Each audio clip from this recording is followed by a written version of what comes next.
Today I will be installing the Compressive Tuning Airblades 2.0. Basically removing this from there, and I will be installing this.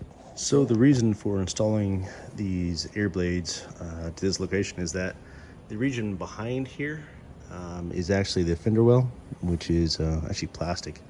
So ideally, or theoretically, it's going to pull heat from the engine bay into the region around the fender well, which was blocked off by these felt pad-like materials, and should cause the engine temps to go down a little bit. Hard to say if it will or will not, but we'll see.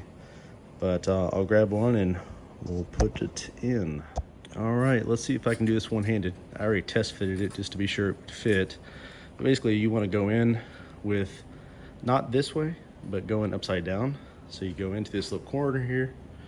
Let's see if I can show you. Once you get there, go down around, comes down, fits in, and then once you get that, you line up your holes here and here. There we are. And that's pretty much it. Pretty easy.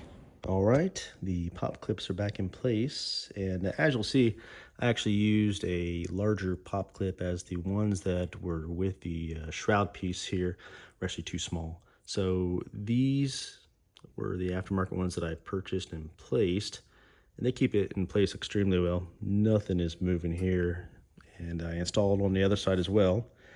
So now, along with the smart shroud, the air blades, and the intercooler protective screen here, pretty much set for a bit. Ideally, these smart, these air blades from Compressive Tuning should do well to bring the temperatures down. The Compressive Tuning air shroud here, the smart shroud, actually, I think it should be pretty effective for the actual intake itself. But yeah, hopefully you'll get something from this video. Overall, I think it should be an effective addition to the vehicle, and if anything, looks pretty good.